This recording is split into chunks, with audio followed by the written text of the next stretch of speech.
My self Durgesh Gupta. आइए आज start करते हैं next topic in applied maths first A chapter second GP में मैंने टॉपिक आपको 2 पढ़ा दिए थे, उसी टॉपिक का एक सवाल इसमें है। दे रखा है 0.4 plus 0.44 plus 0.444 dot dot dot n पदों का योगफल ज्ञात करें। जैसे अभी तक की इसमें क्या करना है, इस क्वेश्चन में आप 4 कॉमन ले लेंगे, 4 यहाँ पे कॉमन ले लिया, क्या बचा 0.1 0.11 0.11 एन पदों का योगफल। यहाँ पे क्या करेंगे, 9 से गुणा कर लेंगे और 9 से इसको भाग कर लेंगे। देखिए यहाँ पे हमने क्या कर लिया, 9 से गुणा कर लिया और 9 से भाग कर लिया, तो 4/9 हो गया।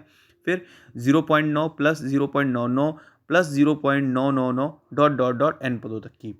फिर अगले में 4/9, ये 0.9 कैसे बच रहा है, जब हम 1 से 0.1 को माइनस करेंगे तो हमारा क्या बचेगा, 0.9 बचेगा। प्लस फिर 1 से माइनस किया 0.01 को, प्लस अगले ब्रैकेट में 1 माइनस 0.001 एन पदों तक की कंटिन्यू रहेगा। 4.1 हमने 1 डॉट डॉट डॉट एन पदों तक अलग कर लिया, फिर माइनस लगा लिया, फिर क्या किया 0.1 plus 0.01 plus 0.001 dot dot n पदों तक की इसको लिख लिया।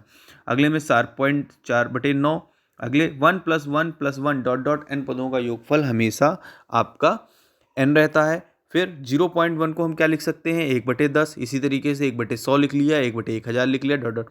इसको एसएन वाला फॉर्मूला लगा के यहाँ पे हमने इसको सॉल्व कर लिया है, आंसर आ गया है। ठीक है, अगला क्वेश्चन, इसका आंसर आ जाएगा हमारा 4/9। आंसर हमारा आ गया 4/9 एंड 4/9 माइनस का 4 ब्रैकेट में 1 माइनस अपॉन 1/10 की पावर n/81, ये आंसर आ गया। टॉपिक थर्ड जो है वो बहुत इंपॉर्टेंट है, कभी कभी 1 नंबर का क्वेश्चन इस टॉपिक से पूछ लिया जाता है। गुणोत्तर माध्य ज्ञात करें। तो गुणोत्तर माध्य GM बराबर क्या होता है, √AV। ये फॉर्मूला केवल 2 संख्याओं के बीच यूज़ करेंगे। जब हमें 2 संख्याओं के बीच गुणोत्तर माध्य ज्ञात करना होगा तो फॉर्मूला यूज़ करेंगे GM √AV। तो 2 संख्याएं दे रखी हैं हमारी 2 संख्याएं दे रखी हैं, क्या 2 और 32 के बीच गुणोत्तर माध्य करेंगे। 2 और 32 के बीच गुणोत्तर माध्य, A बराबर हमने 2 मान लिया, B बराबर 32 मान लिया, GM बराबर हो गया √2 इंटू 32 हो गया 64, और 64 का स्क्वायर रूट होता है 8, आंसर आ जाएगा 8। 8 और 50 के बीच गुणोत्तर माध्य ज्ञात करें। ठीक इसी तरीके से नेक्स्ट क्वेश्चन मैंने बताया, समझाया है। A बराबर 8 हो गया, B बराबर 50 हो गया, GM √8 गुणे 50 मतलब 400, और 400 का स्क्वायर होता है 20। अगला नेक्स्ट टॉपिक आपका है 3 और 24 के बीच 2 गुणोत्तर माध्य ज्ञात करें। अब यहाँ पे क्वेश्चन दे रखा है 3 और 24 के बीच कितने निकालने गुणोत्तर माध्य, हमें 2 गुणोत्तर माध्य निकालने हैं। तो जब ऐसा क्वेश्चन हो 3 लिखेंगे, फिर G1 G2 2 ये गुणोत्तर माध्य हो गए जो निकालने हैं, फिर 24 लिख लिया। टोटल पद गिन लेंगे, टोटल पद से एक पद कम ले लेंगे। 4 पद हैं तो AR³ बराबर 24 हो गया। A का मान हमेशा 3 है, तो 3 इंटू R बराबर हो गया 24, R बराबर हो गया 8, 8 का मान 2 आ गया।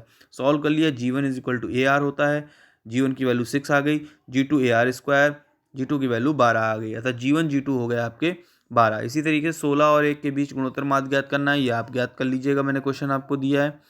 ठीक इसी तरीके से क्वेश्चन आपको दे रखा है, यदि गुणोत्तर श्रेणी में 3 संख्याएं हैं तो A/R, AR। यदि गुणोत्तर श्रेणी में 4 संख्याएं हैं AR³, A/R, AR3। यदि गुणोत्तर श्रेणी में 5 संख्याएं हैं तो AR²,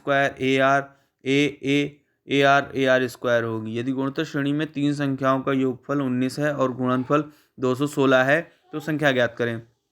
ये हम नोट कर लेंगे। AR, तो सबसे पहले इस टॉपिक में सबसे पहले हम गुणनफल निकालते हैं। गुणनफल निकालने के बाद A का मान क्या लिखते हैं, 6 आ जाएगा। फिर इनको टॉपिक को जोड़ लेते हैं, तीनों पद को A/R plus A plus AR बराबर हो गया 19।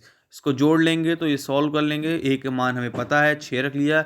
सॉल्व करने के बाद R के मान हमारे 2 आ जाते हैं। R के मान जो 2 आएंगे वो आएगा R 3/2 और R 2/3। तो इससे अभी संख्याएं 4, 6 और 9 हमारी निकल के आ जाएंगी। ठीक है, ये पूरा चैप्टर मैंने आपको एक समराइज 2 टॉपिक में बता दिया है। पहला मैं वीडियो अपलोड कर चुका हूँ। ठीक है, थैंक यू।